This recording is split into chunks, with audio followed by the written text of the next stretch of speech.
fourth way system presents the idea that instead of us having just one brain, you could say, we have four brains, or what the fourth way calls four centers: the intellectual center, the emotional center, the instinctive center, and the moving center.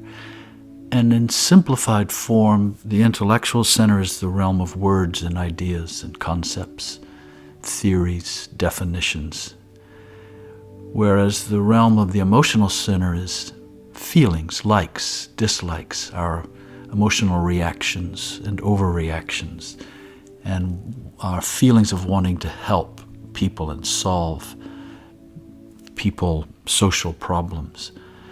And the realm of the moving center is quite simply movement, but it takes a form of doing things physically in the physical world, in the three-dimensional world, of accomplishing tasks, getting things done, going from place to place, building projects, things like engineering and architecture, and even many forms of programming, computer programming. And the instinctive center is the realm of sensation, of the five senses, of our feelings of pain and pleasure, warm, cold, health, sickness, our interest in energy and physique, and our physical presence, you could say, not just our movement, but our physical presence and being.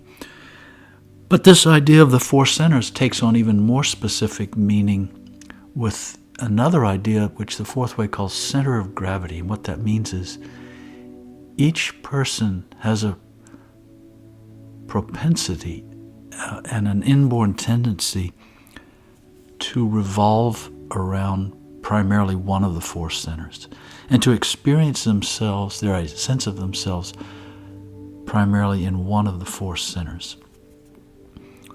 And another way to understand what this means is that awareness or pure consciousness has this tendency when we are born. You could say it arrives unconscious of itself in the human body and in the human mind. Awareness is unconscious of itself. And so it immediately collapses out of itself and attaches itself to the four centers and to their manifestations. And through this we experience a sense of identity. But awareness itself is never actually what it attaches itself to. Even though it animates and it enlivens the four centers, it is never them. And this is what true spirituality is about, this self-recognition and self-returning of awareness to itself. But as far as this idea of center of gravity, what happens is, in some of us, awareness has the strongest tendency to collapse into the intellectual center. And so people who have their center of gravity in the intellectual center, who are intellectually centered, awareness immediately attaches to a feeling, a sense of self in words, in ideas, concepts, definitions, theories, always establishing boundaries, wanting proofs, thinking in terms of opposites, and getting involved in ideas of right and wrong, and narrowing things down as much as possible into the strictest terms. This is all intellectual activity, and people who are prone to this are intellectually centered. This is what their life becomes about.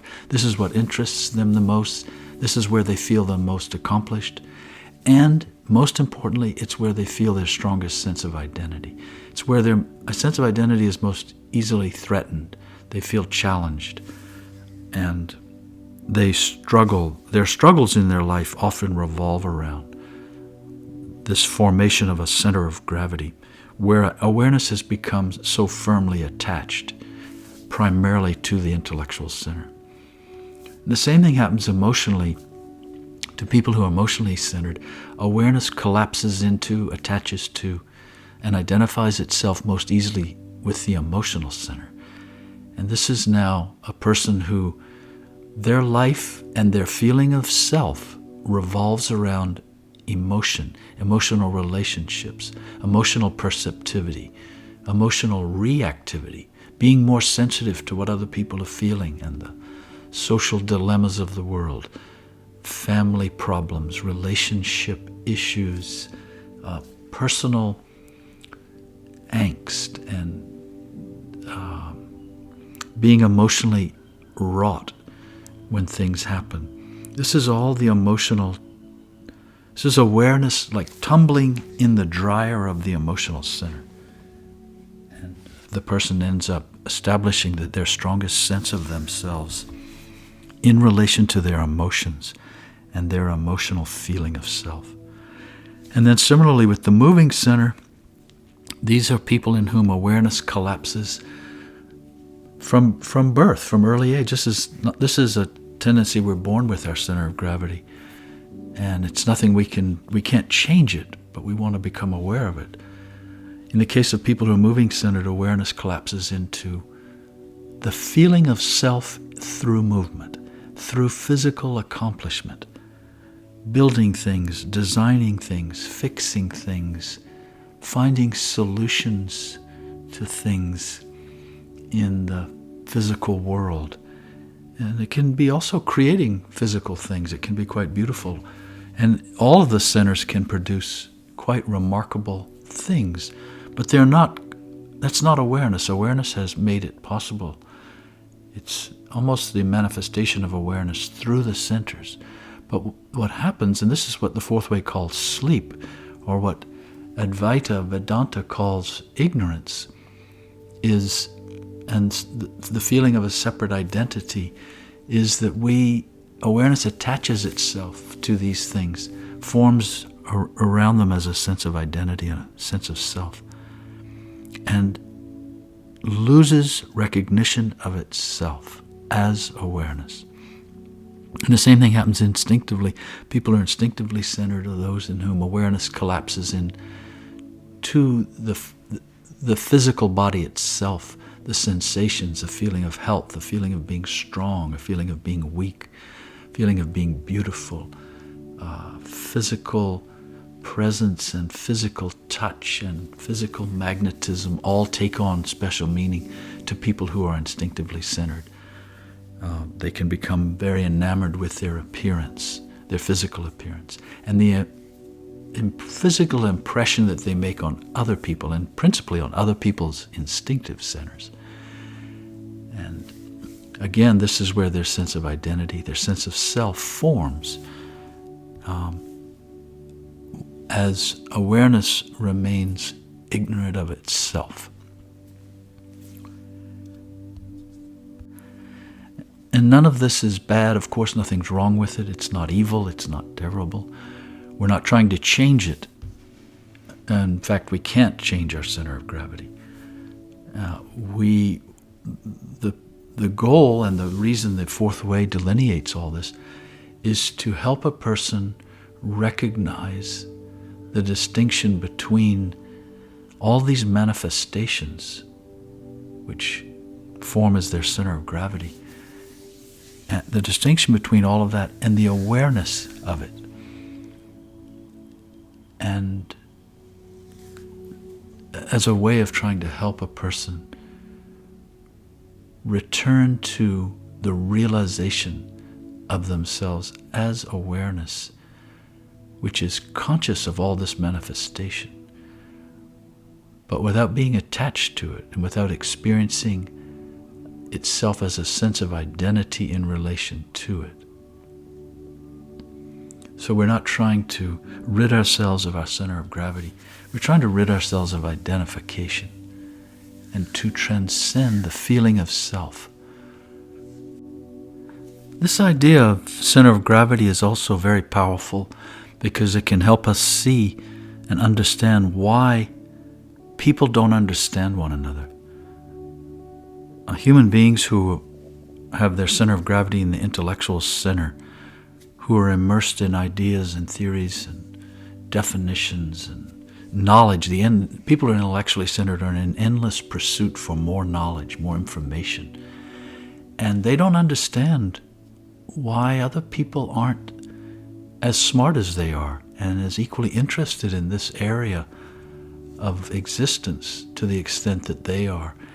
And they don't understand why people have trouble formulating ideas or understanding concepts and so on.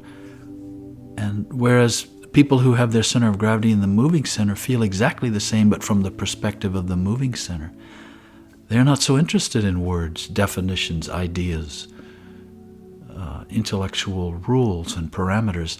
They want to do things.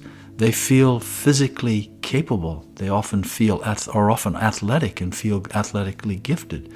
They want to be doing and moving and accomplishing things and building things and finishing projects. And people who have their center of gravity in the moving center are often on the go all the time. Life is moving, moving, moving. I move, therefore I exist, as opposed to I think, therefore I exist, which is the case with intellectually centered people. And emotionally centered people, they don't understand why other people don't feel the way they feel. Other people aren't as sensitive and don't see and perceive and experience empathy and sympathy the way they do in relation to other people. And they don't understand why other people don't understand their feelings. And they can be very sensitive about this and very self-defensive about this, and can become quite belligerent, in fact, because other people don't understand them emotionally. And the same thing with instinctively centered people. Their interest is in the body, in health, and in appearing a certain way physically.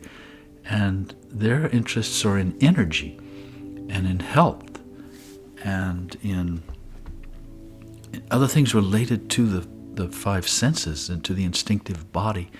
And they don't understand that other people don't value these things. And they're not concerned about the things that the other people in other centers of gravity are concerned about. And this is how the world goes. This is how the world works. These different centers of gravity are in opposition often instead of in harmony and in unity and working with understanding. And the same is true in our own person.